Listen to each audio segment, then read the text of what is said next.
Welcome back to the Irish Mags Show. It is episode 72, and we are all smiling faces this week because we get to have a chat about a couple of interesting games that have happened recently, lads. We've had two games since we last recorded. My name is Paul, and I am joined by the Irish Mags equivalent of an Eberici Eze penalty. It is, of course, Mr. Alan Williamson and Mr. Chris Martin. How are we doing, lads? All smiling faces. Oh, cannot complain with the results that we've been on. So let's keep going. Let's keep going.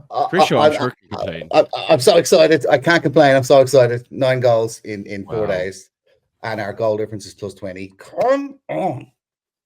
Alan, I don't want to say it too soon, but we're on episode 72. That's 72 weeks, and Chris was finally happy and smiling and may not have something to complain about. But again, I don't want to speak too soon.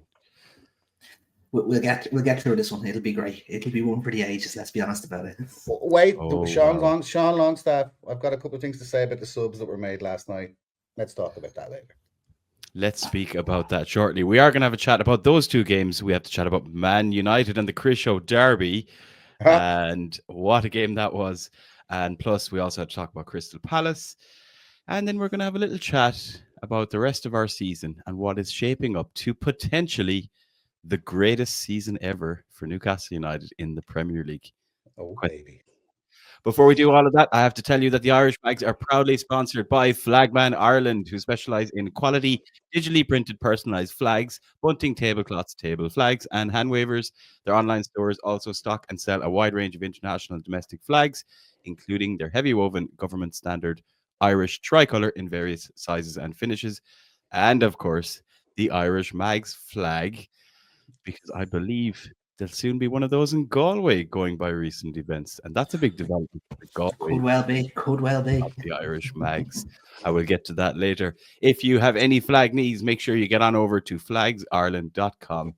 And of course, all can be shipped all over the world. Speaking of all over the world, Newcastle are massive all over the world. We are the team in form. We are the team to beat. We are the team to fear. Especially if you hang out on the red side of Manchester, because it feels like a while ago because a lot's happened. But let's just quickly talk about Newcastle United 4, Manchester United 1 last Sunday. I mean, we all kind of went into it thinking they're really poor. They're just not in good form. They're all over the place. We're playing quite well. Alan, did you expect it to be as good as it was? Did you expect Newcastle to be as good as we were? Did you, Man United historically have been a bogey team, but realistically didn't really lay a glove bar goal. We kind of let them score. I'm not going to say I told you so, but I did say it before one. You love saying that. Oh, yeah, I love it. Absolutely love it. I knew we were going to be too strong for Man United. Even when they scored totally against the run of play, I knew we were just going to get back into the rhythm and brush them away, and we did. They are not the side they used to be. They are nowhere near the team they used to be. So it was a Champions League chasing side versus a mid-table side, and we dispatched them the way we should be doing so. It was even mid-table is generous, but go on, Chris. I'll let you speak on your former beloved. Just so delicious. The trophy took 70 years. A double over Man United took 70 years, and it was so delicious. I mean, I had to wipe saliva from the sides of my mouth as the fourth goal went in. Honest to God, it was like biting into a succulent pork sandwich. Honest to Christ, I've never seen anything like it. A midfield that is so... You'd literally leave your wife for them, the three of them. Honest to God, it's just the most unbelievable midfield, I think. And we might just raise that now. The best midfield we've ever had. Yes. I don't. Yeah, yes. I think so. I don't want to be I don't want to be overtly hyperbolic, but my God, it was delightful to watch that, because Man United are really terrible. Like, they're really poor. They don't know. They've got the wrong players playing in the wrong positions who have the wrong instructions, and they also, they've got like the worst form of a Bruno. We've got the best Bruno. Whatever they have, okay, he is their best player. But by God, it's nice seeing his little ratty face get all disappointed so early. It was beautiful. It was beautiful. It was beautiful, and I know the three of us enjoyed it immensely. Yeah, and I especially enjoyed. I think it was. I can't remember if it was after Bruno scored. I think did he go off in that game and they were singing like Yeah. the real Bruno, or there's only one Bruno, Mm. obviously, or was it when Fernandez was going off? Actually, maybe that's when it happened. I think it was Um, Fernandez gone off, yeah. but that Yeah. was particularly enjoyable. And I think, lads, I think even Bruno got in on the act. Actually, I think this is what happened when he scored. I think there's lip readers out there that reckon he was saying, "I am the real Bruno," or something. There's only one Bruno. He's such a And legend. he would Yeah. be correct. Alan, if I was to draw a little pie chart for you, and if I was to say what percentage of this pie was Newcastle being fucking class, and what percentage was Man United being dog shit, like what way would you swing it? I'm going 70-30 for Newcastle being class, Man United being dog shit, because we have to be able to keep them in their place, essentially. Mm. When we were in the Man United position that they're in now, we often drug teams down to our level. We didn't let that happen, which thank God, because you're always very wary of, especially against those with their fans and we just have to deal with them. We've all had to deal with them all our lives. So All not our being lives. drugged down to their level was massive. And it was what we come to expect now, which is such a weird thing to say. We expect composed, professional performances 100% of the time, which is absolutely fantastic to see. Yeah, the standards, Chris, without Eddie, like even without Eddie Howe, it's like, and I saw, I was actually looking literally about 20 minutes before we record. I watched the highlights from last night's game for about the seventh time today, and I think Sky Sports have it as, you know, the Newcastle machine keeps on going. Like in a world where like we had this phrase of consistent inconsistency and all that kind of stuff, we suddenly emerged kind of through the Carabao Cup final into this really well-oiled machine, and that's characterized no better than the fact that Eddie Howe hasn't been around, not just, you know, for the game, for the Man United game, for the Palace game, but on the training ground for what, 10 days? Yeah. That is a testament of Newcastle are a machine, Chris Show. It obviously comes down to the midfield you mentioned, but just as a unit overall. But for different reasons, the cup final win was the greatest thing that's ever happened to the football club. Okay, the getting sold and getting Mike Ashley to go away, fantastic. And as we've brought in new investment, it's now actually, once we won that trophy, the greatest thing that's ever happened to Newcastle United is the fact that we now have actual proper confidence in our team, in how we play, in our identity as a fast, relentless, you know, early crossing, getting balls into the box, kind of like Sky Sports was saying, kind of old school football, just pure relentless old school football, getting it in the box, just smashing teams before they've even got a time to think about resetting their defense. We're all over them again 2 minutes later. And that's the kind of Newcastle that I grew up with. Just going at teams down the wings, getting balls in the box and smashing teams. If you score 3, we'll score 5. And the way that I like about this team is that teams aren't really scoring that many goals against us, but we're going on and scoring 3, 4, 5 goals. It's just it's the confidence thing that I find brilliant about this. Brentford was a bit wobbly. I think we can all admit that Brentford match was a bit wobbly, but the last 2 games, and specifically Manchester United had already lost that game before it even kicked off. The crowd, the atmosphere, the time of day it was on a Sunday, the raucousness of it all when it went on, like, you know, lining the guys up with the Premier League music. I knew from that moment, and like Al said, I think we both knew we were going to win this, and we were going to win it quite comfortably as well. And to go out and do it, and it's just so amazing for us now we have a team where we can be ourselves as supporters, fully confident that they'll do A, their very best, B, they'll stick to a game plan, and C, we've now got, I don't hate to say it, I love to say it, world-class footballers, like genuinely world-class. Tonali's world-class, Bruno is world-class, Isak is world-class.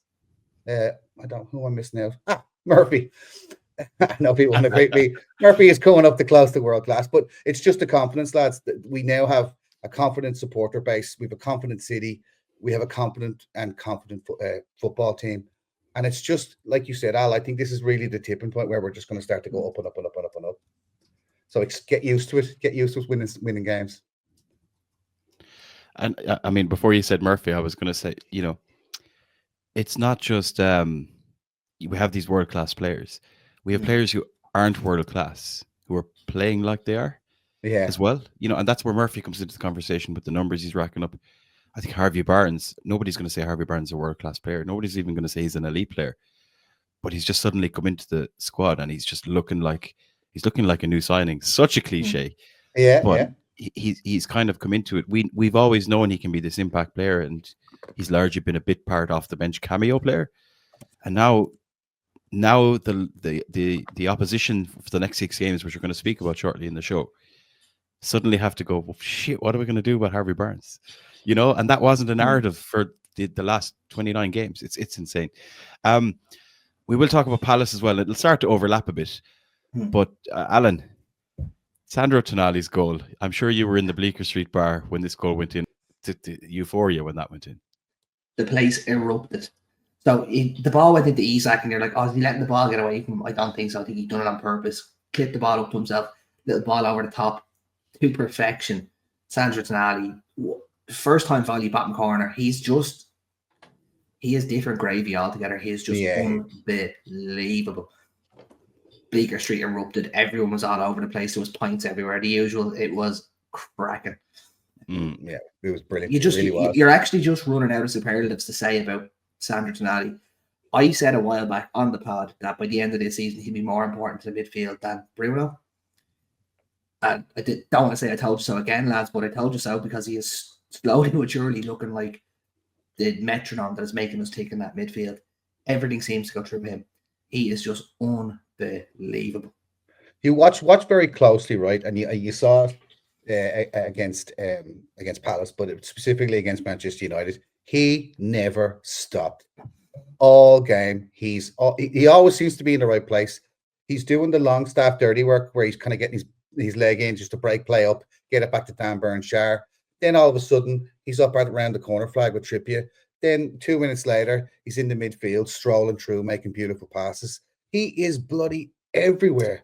And he's allowed Bruno then also to have a bit more freedom as well. Joe Linton's kind of thinking to himself, geez, I don't have to do half the work I used to have to do. Tonali's all over the place. He's a 6, then he's an 8. He's hitting volleys. Like that goal against Manchester United, the way he caught the ball in his stride, you swear to God that the one thing I love about it, they're all on the same path. Tonali knew that was coming. He saw Isak flicking it up. He knew what he was going to do. He caught it so well in his stride. And to do that, you could just tell, like, okay, Sky Sports have something in for us. Obviously, they're always talking about how bad Manchester United played, how bad Palace played. They're never really talking about how good Newcastle were, apart from Thierry Henry once in a while, who likes us. But it's just that goal was just the start of this 9-goal demolition of two very, very supposedly good teams, or squad players, Crystal Palace and Manchester United. But lads, honestly, that was one of the best goals I've seen in a long time. That's at James's Park. Everything about it was beautiful. I mean, yeah, we can carry into the Palace game just with the Tonali discussion. You're right. I mean, I have to shout out our friends over at True Faith. So on their podcast, it was today. Norman, he basically described Tonali as, he said Sandro Tonali eats grass, as in like he eats the pitch. Sorry, he eats the pitch. Like, and there's a comment on the video actually. It says somebody's put in 71% of the earth is covered by water, the rest is covered by Tonali. I mean, he was even playing centre back when I think Fabian Schär went off. He had a bit of blood or something in that game, and he's just like, yeah, I'll just sit in centre back, it's fine. And his heat map is ridiculous. His energy, it's the attitude for me. It's nonstop. Like, you can be fit and run for 90 minutes. But it's the extra 20% attitude that he has, the mentality, the desire to run those ground, especially when you're 3 and 4-0 up, and he's still covering at left back. Yeah. Keno's gone and all this, and just the goals he's scoring. It's just everything. And my Alan, you were obviously right, and again, he loves and I told you so, doesn't he, Chris Shaw? But the one thing about it is, and people are already kind of starting to go like, is he our greatest midfielder ever? And that's a fair shout. The way I look at it is his profile is incredibly unique. Midfielders nowadays are very much categorized. You're a 6 and you're a sitting and you're tackling, and or you're an 8 and you're getting forward, and he's as an all-rounder. There's very little he can't do as in terms of the running, the tackling, the closing down, the pressing, the passing, the shooting, the runs through the channels, the runs through the middle, the vision. It's hard to say what he doesn't have, He's a Roy Keane. He's a Roy Keane. He's a Roy Keane at that age. And no, wait.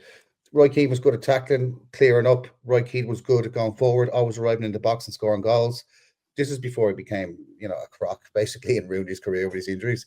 What I'm saying is the young Keane coming out of Forest, it was this. He's everywhere, essentially. If you watch that Keane back then and watch this guy now, Tonali for us, he's absolutely everywhere. He's getting toes in. He's making tackles. He's arguing with the ref. He's G'ing up the team. He's standing in the box waiting to hit a volley. He's everywhere. I mean, like I'll just say it. We have the best midfielder in the Premier League. Without a doubt. Love it. The best midfielder in the Premier League. And we've only had him since the end of August when he returned from his ban. This isn't even a full season he's played. It's crazy, really. Yeah. And it'll be interesting to see where he can go with it. But he has been the catalyst, I think it's fair to say. And for something that feels like such a small change. And I know he's probably getting a lot more of the limelight than Bruno. But I do think that Bruno is still evolving in the new role. We're starting to see him get on the score sheet a bit more. There's a little bit more there. But Bruno also, there's a lot of minutes in him this season too. So, we haven't had the luxury of being 3 and 4-0 up and taking Bruno off up until a couple of weeks ago. It was quite rare we were taking Bruno off. I love that midfield. I absolutely love this midfield. I love this team. You could sit here, you could go through all 11 players. And there's a couple more I want to focus on. We'll use that to segue into the Palace game then. Because I think a lot of people were looking at it going, well, Palace have this very strong away record. I think prior to the Man City game, Palace had the best away goals conceded record. Yeah. They went 2-0 up at Man City. Yeah, and now they've since conceded like 12. They had conceded 12 and they've since conceded 10 more in 2 games. Yeah. But I think people expected Palace to be a lot more of a challenge than Man United. I think that's fair. One positive, I suppose, like Adam Wharton is probably their best player with Eze, and didn't start. I think that helped, but probably wouldn't have mattered.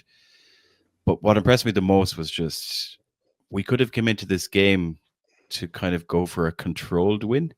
What I mean by that is not overexerting, not taking too many risks, more so, just like frustrating them a little bit and then gradually getting into the game. No, fuck that. Jason Tyndall is at the wheel.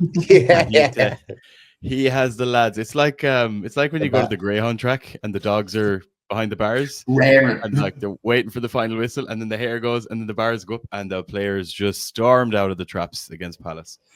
And literally from the first minute, Isak was it Isak had a header and then there was Joe Lynch. Header was about 3 minutes in. Yeah. Like Isak immediately. We should have 3-0 up after 5 minutes. Yeah, absolutely. I mean, 100%. And like in a way, it's nice to see Isak. So he gets very pissed off when he's not scoring. Like he was getting frustrated, and even there was that chance. I think Chris Richards blocked, and even I was like, "How the fuck did that not go in?" Yeah. But just sticking with that analogy, of just the greyhounds out of the traps. Jacob Murphy's right foot was that, and to see that like not that long after Tonali did something similar. Yeah. Even, Murphy he obviously means it. I mean, he's always going to say he did, especially after seeing Tonali foolishly not admit that he meant it. Yeah. But he's 100% meant that because he's put the head down and he's buried it. It's going nowhere else. And it was emphatic and it was direct. But what I loved the most, Alan, was Sandro Tonali kind of came over to him with the 2 hands in the air. Yeah. Almost like, you're stealing my move, bro. Like, but what a fucking hit. And like everyone's looking at Jacob Murphy now going, whoa, is this the same player? We've had him for how long? Like 7 years? 7 seasons. Loan spells. Sheffield Wednesday loan spell, was a West Brom as well. Yeah.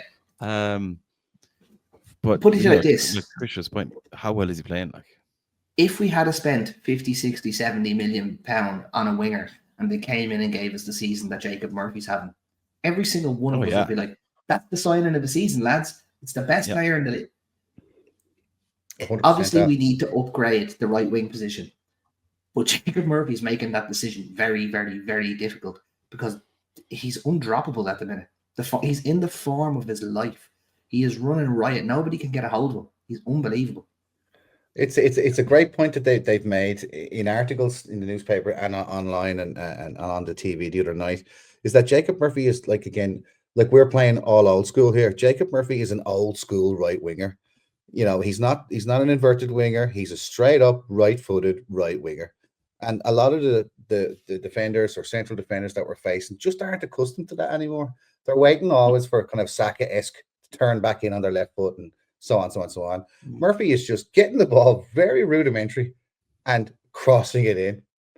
And his crosses last night were so deft and so beautifully placed. It was, if you had an Alan Shearer there last night, we would have won 11-12-0 because some of the crosses that were going in, Isak was just a little bit off, but some of the crosses that were going in were unbelievable.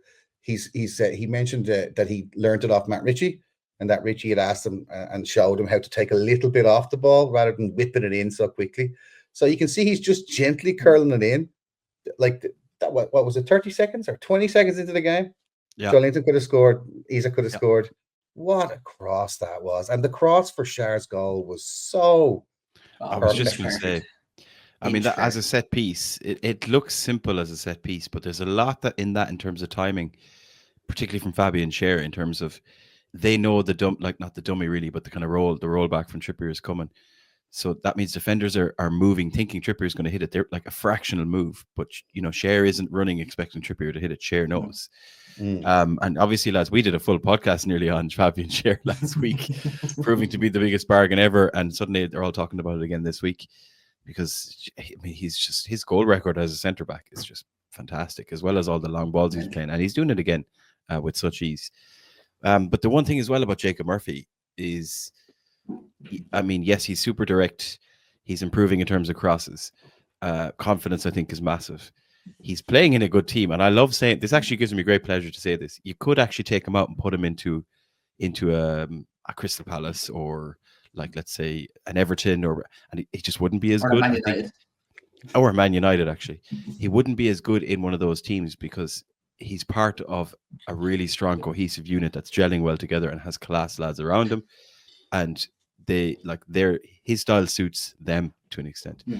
But the one thing I've also started to notice as well is he's like doing quite well in terms of breaking the offside trap. So you can see, and that's why it's so difficult for these left backs as well, because they don't want someone just running down the byline. They're used to kind of different movements. But I'm sure a lot of work has been done there in terms of timing his runs, because the amount of times we're looking for him, Tonali's looking for him, Bruno's looking for him, Trippier's looking for him. And now he's a target for us rather than an option, or he's in space, give it out to him. And I think that's wild, but there's definitely work been done there, because you're looking at some of those crosses, some of those runs, and you're waiting for lines to be drawn, but he's timing his runs really well. So game intelligence, definitely. Moving on. What age is he? Is he 30, 31? 30 this year, I think. Yeah. One important thing, just one small important thing there. He supports Newcastle United. He's a Newcastle guy. He's a Newcastle fan. Yeah. He's majority family. He's basically living his best life, and he's taken the opportunity and the faith that's been put in him. He's listened to all the instructions. He's got himself uber fit. If you see the man, how fit he is, my God. Some of the sprints he was doing against Palace and Man United, you're talking about greyhounds, they wouldn't have caught him. Do you know what I mean? He's just straight. Once he's past the line, no one can get near him. And it's just everything, like the pass that he did for Barnes' second goal against Manchester United, where Livermore brought it right across, and then we thought, oh, look, it's going out here. But he was there. He had the wherewithal to knock it just very simply back into Barnes. It all seems like, again, very simple football. But some of the football last night, guys, and I know we're going to go on to Barnes now in a minute, but some of the football last night specifically, did you see Tonali's long cross all the way across to Trippier? Trippier kind of knocked it down, passed it back to Murphy, and Murphy just chipped it in, and Isak just headed it over the bar. That was 1995-96 Newcastle United. We were that direct. It was just straight over, straight in, header. It was that good before even teams could even think of what was happening. And this is the kind of, I actually put on the group last night. That was absolutely beautiful football. And too easy. I think, didn't you say it was too easy? It's too easy. But no, that was Tev. That was Tev, yeah. But like that's again, that isn't because Man United are crap or because Crystal Palace are crap. These are Premier League football teams, Premier League football players. Yeah. This is because we're full of confidence, we're cohesive, we're organized. Those standards are there, and go back to that analogy of being a well-oiled machine. And, looking at it now, and again, you have to be careful of short-termism and a little bit of recency bias. But, if you're Thomas Tuchel sitting in there and you're looking at it right, who are my right-wing options? Obviously, Saka's there. Bowen hasn't been, super brilliant recently. West Ham are a little bit flat. So you're looking at right-wing options. Well, why would you not look at Jacob Murphy? And then on the left, what are you, Jack Grealish? You Phil Foden? Rashford is, yes, he's been a little bit better since he went to Villa, but again, you're looking at going, well, why would I not look at Gordon and Barnes, and Barnes in particular. So it's wild to be saying it. And it brings me on to one of the other points I wanted to quickly check in with you lads. Alan, if I'd have said to you, a month before the Carabao Cup final, we're going to go on a hell of a run to get up into third, and it won't be anything to do with Lewis Hall or Anthony Gordon. I know we're missing Botman, but like our entire left side, which has probably been our strongest factor, particularly in that 9-game run when Lewis Hall was absolutely flying, and so was Gordon. Just take them out. We're going to drop in Livermento and Harvey Barnes, and we'll probably be better. Would I need my head checked if I said that to you back in February? Absolutely. Like you can't turn around and say, "Oh, we're going to take out arguably 2 of our best players and somehow get better." And you're going, "What are you talking about?" Like, it's not going to happen. But it somehow has happened, and we just seem to be growing in strength and strength and strength, and it's mental. Honestly, unbelievable. Do we have more balance, Al? Do we have more balance now? I mean, it doesn't make much sense because you've got a right-footed player playing left back, and you've got a right-footed player, kind of Gordon, is playing left wing. But it seems like that the Livermento Barnes link up is starting to really look nearly as good as the Hall Gordon link up. Do you know what I genuinely think it is? And it's a little bit weird. I just think it's how good defensively Tino is, that we don't actually need too much tracking back from Barnes, because he doesn't do a whole heap of tracking back. If there's anything he could improve on, it would be that. But Gordon does get back a little bit more. But I think it's the fact that Tino is so good that he's just seamlessly moved into that left back position and just made it his own. And not made it his own, but has just taken over from where Hall was. Because let's be honest, next season it will be Tino right back, Hall left back, hopefully. But it's always an option there. I think there's a few factors in it. I think, like, if you look at when Tino's on the right, so like Tino's unbelievable at getting forward. I mean, I've seen, like, when I first saw him when he went from Chelsea to Southampton, I was like, this guy's going to be the next Gareth Bale. There's no way they're going to keep him as a right back. They're going to make him a right winger, which is what happened to Gareth Bale. But he was bombing forward. I think there's a little bit of an element of when Tino's right back and Murphy's ahead of him, because Murphy is, as Christo said, your 1990s right winger, hangs out on the right, stays on the right, breaks. It's a little bit of cock blocking Tino in terms of getting forward. Yeah. Whereas now that Tino's gone over, Trippier isn't going forward as much. You're not seeing those crosses from Trippier down near the corner flag that we would have seen when Almiron was ahead of him. So Trippier is kind of tending to be back, and he'll kind of tuck in to be a third defender when Tino's gone. And that suits Trippier brilliantly because of the read of the game and obviously the legs. And then the one extra point then is with Gordon. Gordon doesn't track back as much, and that's fine because it's not what we need him to do. Barnes does a little bit more, but also Barnes is far more cut inside-y, if that's the phrase I'm going to go with. Like Barnes is 9 times out of 10, Barnes is cutting inside, and against Man United, Barnes was nearly playing as a 10. So Tino has all this green grass to go and run into, and I think that's why we're seeing so much more of Tino on the ball. And I think Lewis Hall would be the same if he was there. He's just not. So I just think it's really suiting Tino, and then he's just growing in confidence defensively. So for me, it's a number of factors. It's lovely to have all these options, particularly thinking of next season. Absolutely. With these young fullbacks and everything like that. But look, what we have, right, and just really quickly, right, and we'll just talk about last night, Alan, don't shake, right? But what was put on as substitutions last night was 3 players, and I'm not going to mention Kraft because he was the 4th, and we love Krafu. Krafu can do no wrong. Even his terrible haircut is delicious, right? But the 3 lads, Wilson, Willock, and Mongstaff, that was put on, right? Every single one of them should be let go from the club this morning. Bambi was all over the place again, huffing and puffing after 3 minutes. Willock doing nothing. Mongstaff basically going around like a sad sack, like, you know, he's just found out that he's signing for Chesterfield next year. And then Wilson, who's just smiling away, earning his big bucks, huffing and puffing, doing nothing, just running around in a shadow, getting nowhere, getting the ball nowhere near him. Doesn't really matter. Who cares? He's going to sign a Saudi deal or something at the end of the year. The one thing that I didn't like about it all, and I do like our bench, it's just those three guys getting put on last night. Effectively, I think for the last 25 minutes, we did absolutely nothing. Nothing. Not a thing. Gordon maybe had one shot on goal, but the rest of it, Palace were all over us. And that's where we're so lucky to have Bruno, Tonali, Joelinton, Barnes, and Isak. Without them, obviously, the point I'm trying to make is that we really do need to sign better players so that we have a better squad to attack next season. There's dead wood here, and it was evident last night when they got put on as substitutes. I don't know whether you agree.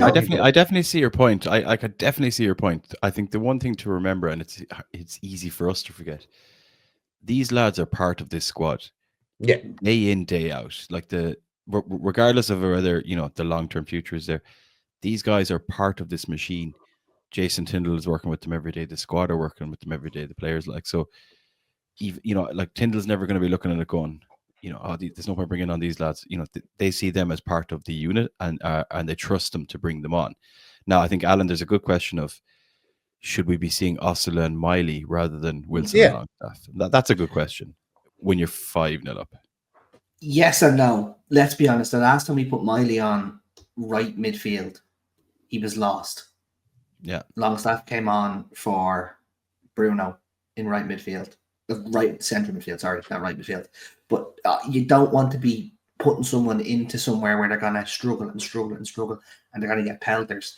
The other thing is, you're trying to keep lads happy going into a run in. Like, God forbid Joelinton pulls a hamstring and Bruno does a knee, and you're then going, right, we're going to have to throw Miley in and Longstaff in at the deep end. You have to try to keep everyone happy. And let's be honest, games are coming thick and fast. And the lads did come on against Leicester, Osula and Miley, whereas Longstaff and Wilson came on this time here. It's not the end of the world.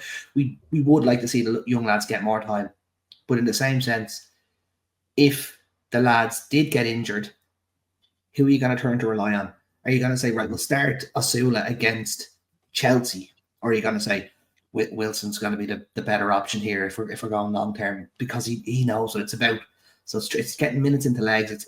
It has to be thought about tactfully, and I think it is the right call 99 times out of 100. But looking at it, we all would like to see the youngsters getting their opportunity. It's just they're few and far between at the moment, unfortunately. That's the side effect of being a good side, I suppose. The points are valid. I mean, you kind of ask yourself, should you be giving minutes to the lads who are definitely going to be here next season? But as I said, they're working with the squad they have now, and there's obviously elements of trust and minutes and all of those kind of things. There's one player we didn't shout out, lads.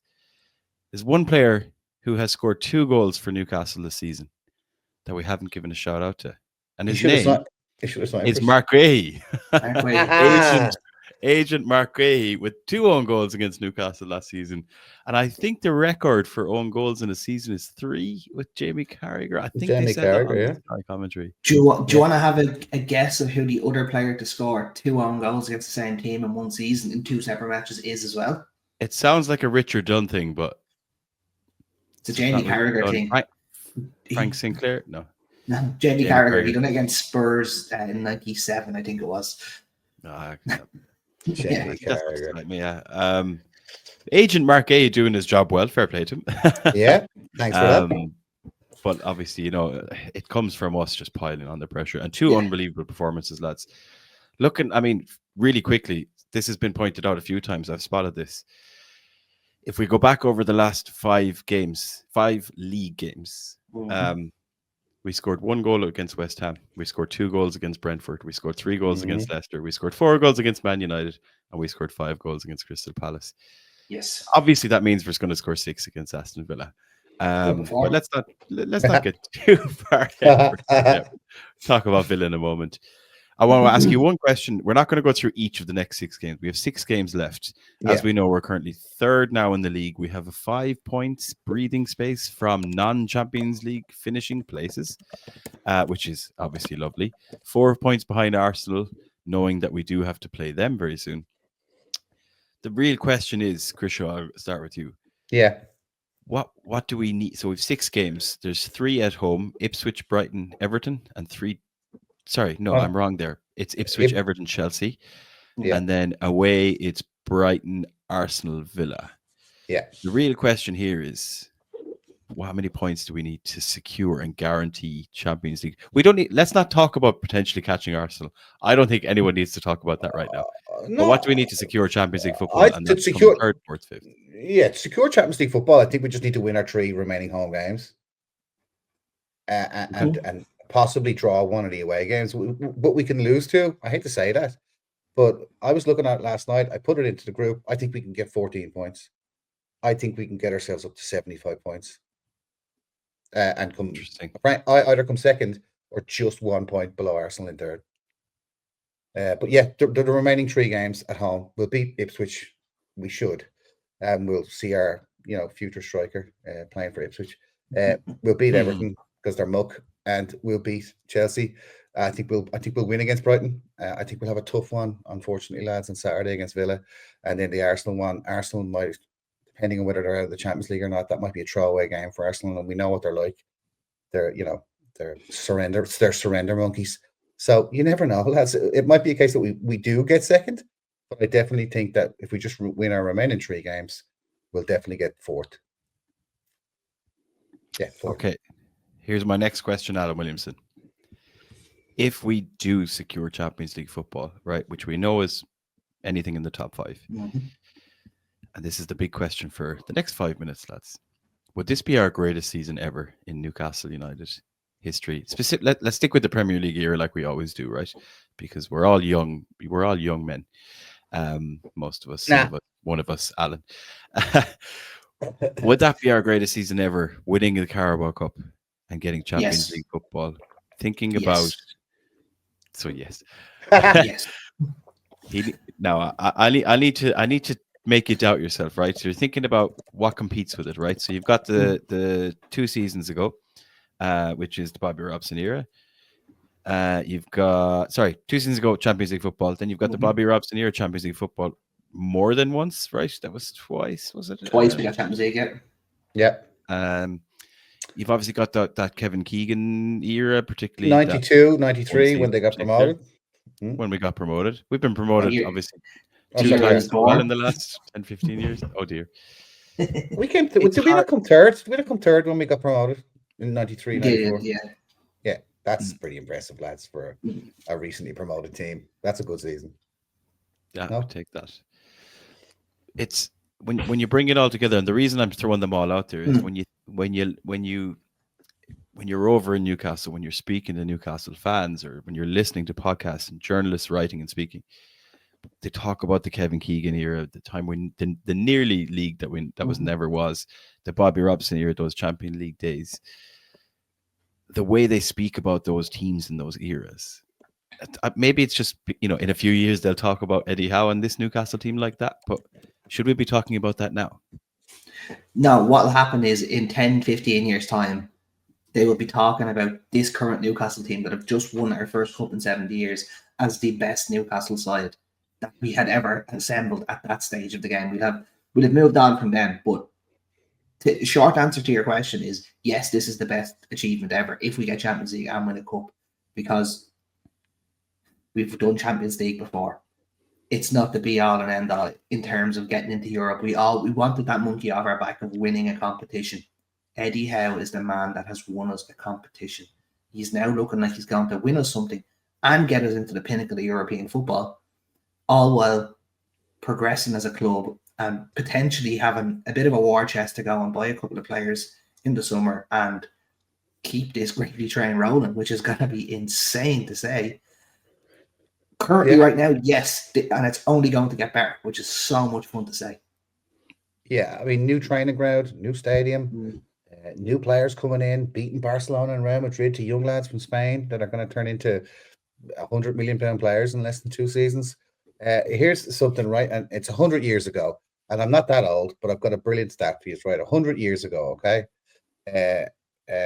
After a proliferation of draws at the start of the season, Newcastle United went on an excellent run, and they were second in the table with only 5 games left. But 4 defeats, 3 of them at home, saw them drop to 6th, and they lost the FA Cup final semi-final. I knew I jinxed it, Alan, when I said he'd be positive for the whole fucking episode. Well, I'll go one better, right?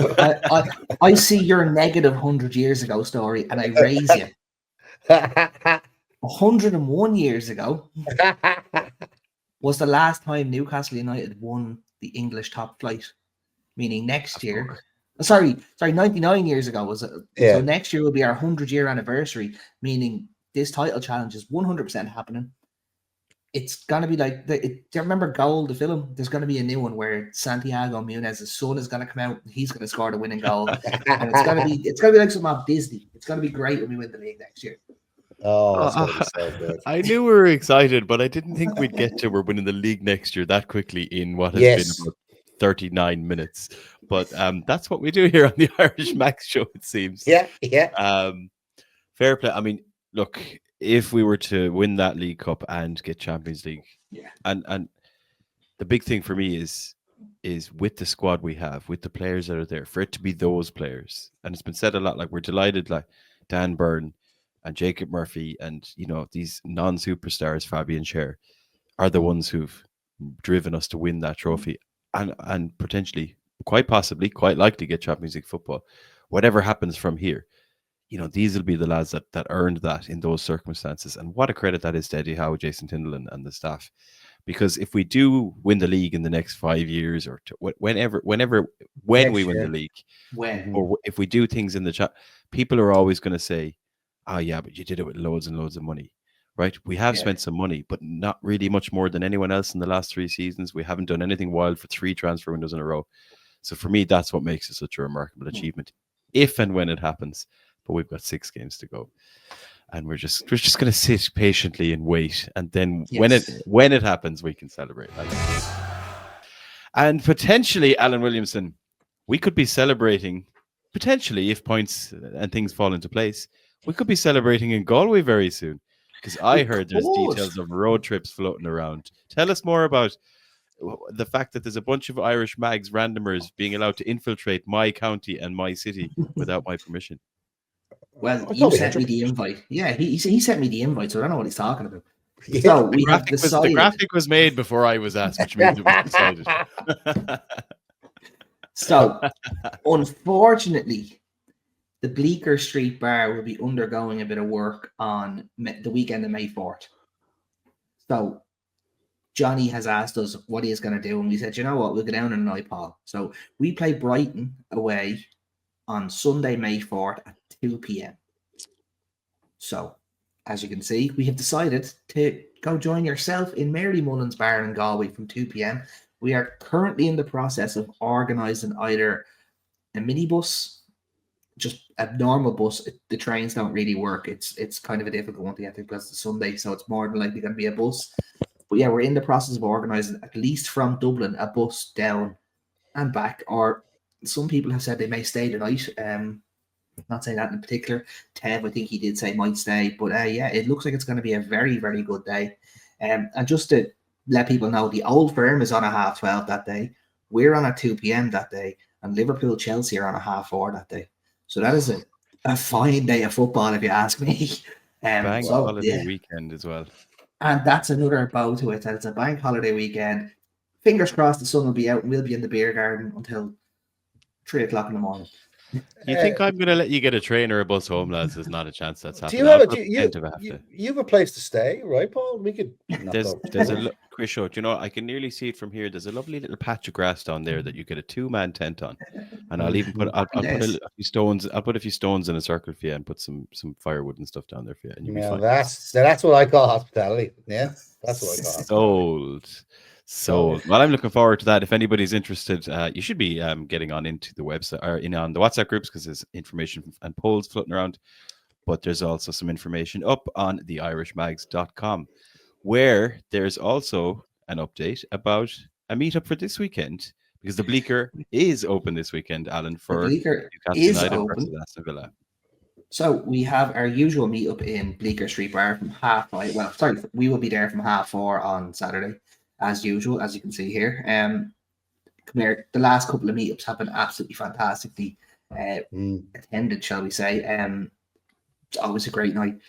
always a great day, and especially with the form we've been in. So if you're anywhere near Dublin, pop in, say hello. If you don't know where it is, give us a shout. We'll get on to you, but you can see the air codes on the picture. So if you need any help, go on to one of the admins.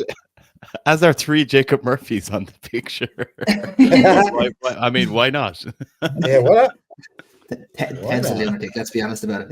Ted's got a bit excited on the Jacob Murphy train. Fair play to him. Loves a bit of Jacob Murphy. Excellent stuff. Looking forward to that. We haven't got much time to preview that game, lads, but I'm going to push you for a score prediction. This is Aston Villa, who just beat PSG, but still didn't go through. Now we go to their place on Saturday. Hopefully they're a bit bruised, battered, and emotional, because that suits us when we go and play bruised, battered, and emotional teams. Because Liverpool recently lost to PSG, and we went and showed them. Chris Shaw, score prediction: Aston Villa versus Newcastle. Yeah, it's same team again. Midfield's too good. Rashford's playing well presently for Villa. They've got some dangerous players. It'll be high scoring, but it'll be 3-1 to Newcastle. Wowza. Alan Williamson. Positive. I am positive we'll play well, but I'm not 100% we'll get the result we want. So I'm going to go with the old trusted Desmond result of a 2-2. Up to 2-2.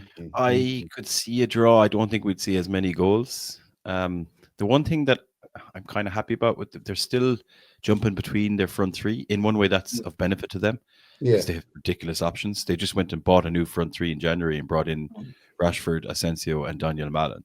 So that's literally a new front three. Oh, well, I think that's going to cost them down the line for PSR. Yes.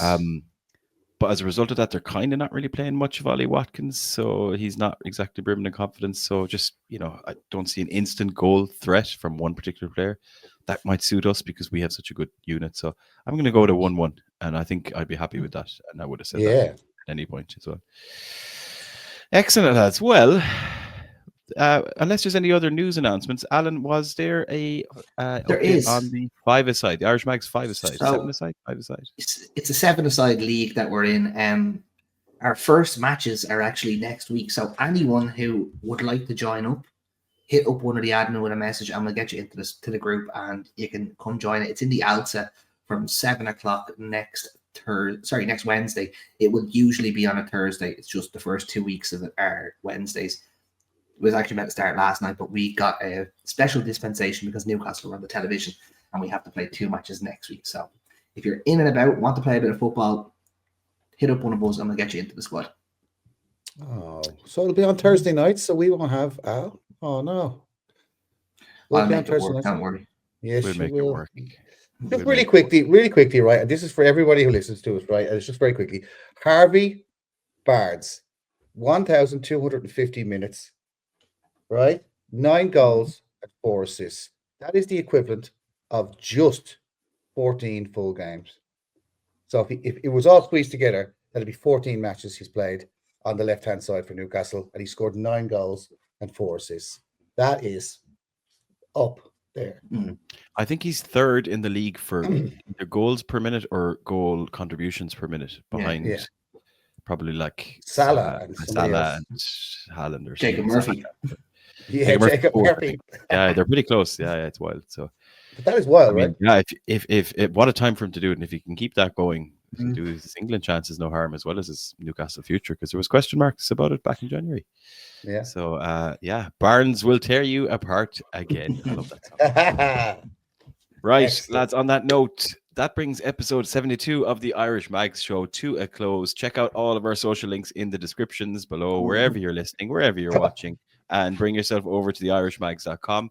We've added all the most recent photos from meetups, from travel.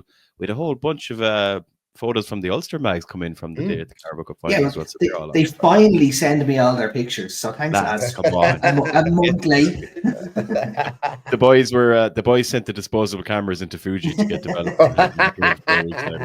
He said that. He said that, everybody. He said that. The photos look great. They're all up on the website, so check it out. We'll be back next week, hopefully, with some more continued success following the Aston Villa game. 6 games to go, third in the league, Champions League football on the horizon. I could say that all day. But until then, away the lads, slán, go fóil, and we see you all next week. Slán a bhaile.